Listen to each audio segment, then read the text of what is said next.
As is the case with virtually everybody, there are just certain questions that I'm simply unable to answer. Yet, if someone were to ask me what my favorite genre with regards to film and literature is, I would most obviously say the horror genre.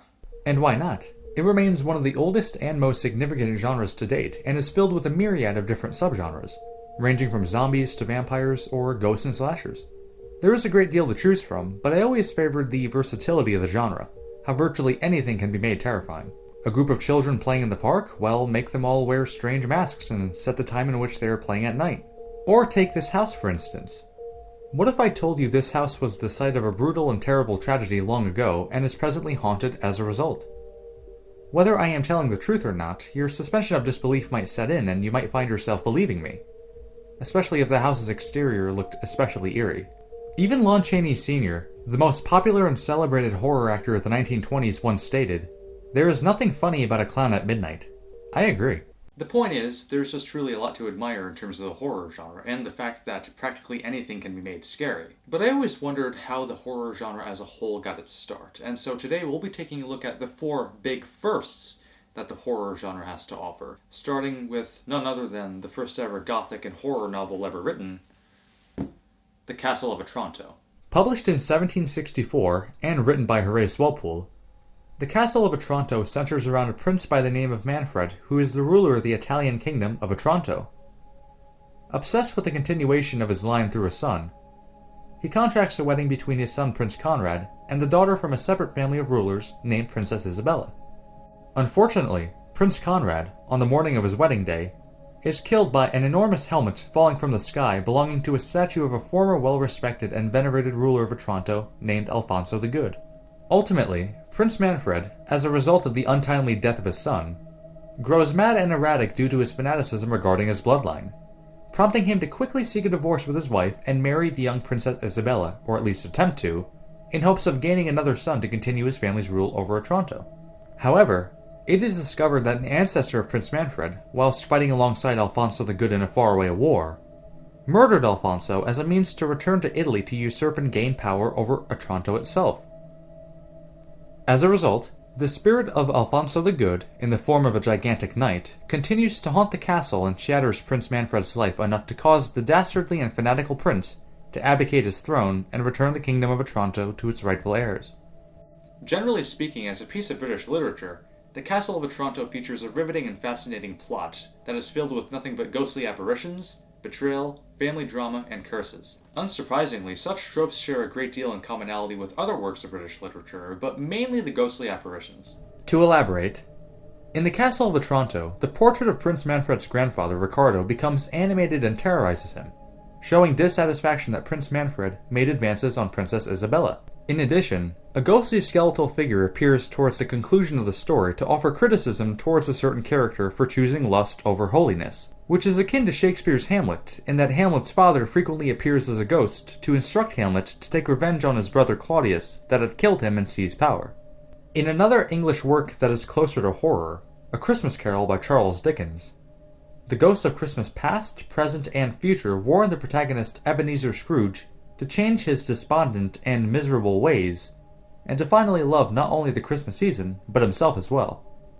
Ghostly visitations and ghosts warning characters to change their flawed and inherently terrible ways was a common fixture of British Gothic and horror fiction. Yet this book also deserves to be read, seeing as it predates virtually every single horror book and novel that one can think of. And not only that, but the overall darkness that this book exudes has been prevalent within culture since its publication, really. Since The Castle of Otranto was published in 1764, that would place it before Mary Shelley's Frankenstein, Washington Irving's The Legend of Sleepy Hollow, Edgar Allan Poe's work, Bram Stoker's Dracula, and the works of Howard Phillips Lovecraft in the beginning of the 20th century, making it absolutely significant as it undoubtedly shaped the horror landscape which spawned such writers and works.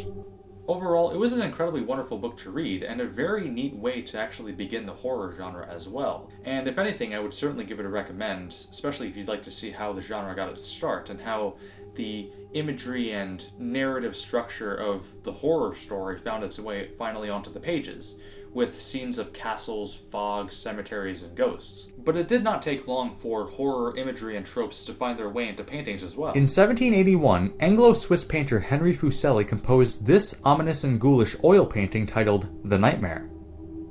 The painting, regarded as the first painting to illustrate themes associated with the horror genre, depicts a haunting and demonic figure sitting atop the chest of a woman in deep sleep, as well as a black horse staring at the scene with bulging eyes.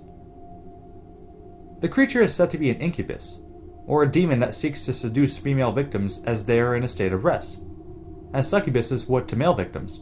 The painting became so explosively popular and provocative to the point that Fuseli produced 3 different variations, and the painting's popularity persists to this day. Soon, paintings that incorporated the imagery and essence embedded within the horror genre began to be produced by artists from across the world, including The Abbey in the Oakwood by Prussian artist Caspar David Friedrich, in which dead trees surround an especially gothic structure, or Francisco Goya's gruesome Greek mythology painting of the Greek god Saturn devouring his son, due to the overarching suspicion that his son would overthrow him. With regards to cinema, it actually took the world over 100 years for it to experience the first ever horror movie, which finally came in 1896. In 1896, right when filmmaking was in its infancy, a short French film titled The Haunted Castle was released at the Robert Houdin Theatre in Paris. The film, which was actually considered lost until it was found in a private film collection in New Zealand in 1988, features a bat flying into a castle and transforming itself into the devil. The devil wanders about and performs many strange tricks such as summoning a cauldron, which then sees a woman emerge from it, to summoning bizarre specters that dance around the castle floor, as well as mysterious hooded figures.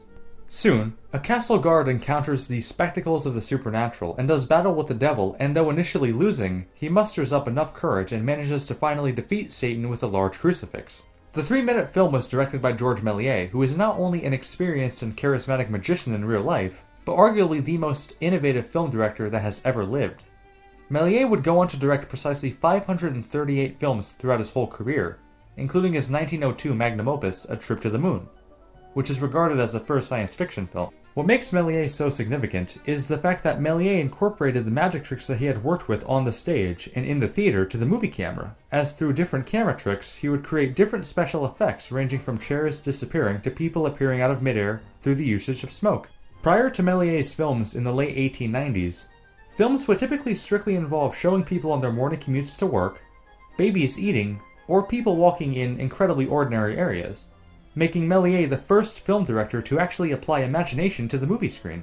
In terms of The Haunted Castle, the film was actually made to amuse people rather than petrify and scare them, though the classic inclusion of a skeleton as well as the overarching and archetypal element of the crucifix-carrying good doing battle with the horror-inducing elements of evil, enables this curious piece of cinematic history to be warranted a recommended watch, as it applied the iconic imagery and narrative elements associated with the horror genre finally to film.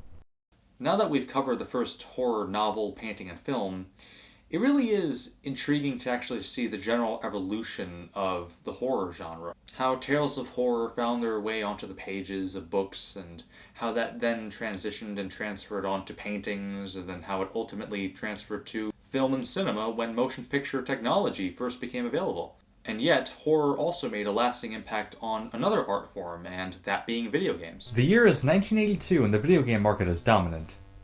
Home consoles such as the Atari 2600 ruled the gaming market, with arcade game ports such as Space Invaders and Pac-Man being sold to the mass market for the very first time, as well as a whole myriad of computer game systems. Amid all of this consumerist gaming mania, a little game titled 3D Monster Maze was quietly released for the Sinclair ZX81 home computer system. Programmed and developed by Malcolm Evans, 3D Monster Maze is regarded as the first ever horror game, and it still retains a nightmarish quality in spite of its age. The game begins with a classic text crawl of exposition regarding the Tyrannosaurus Rex and the maze in which a clown states that the T-Rex on display has been preserved in silicon since prehistoric times, and that any brave soul that dare venture into the lair of the dinosaur maintains a level of safety that is far from guaranteed by the management. An eerie way to begin the game. As with most games of the era, the object of the game is extremely straightforward and direct. You are situated in a maze trying to find the maze exit, all the while attempting to avoid the detection of a monstrous Tyrannosaurus Rex, with a freakishly large grin no less. However, there is absolutely zero music, and any sound is non-existent, which, while common for video games at the time, and especially on computer systems, the lack of music and sound effects adds to the creep factor.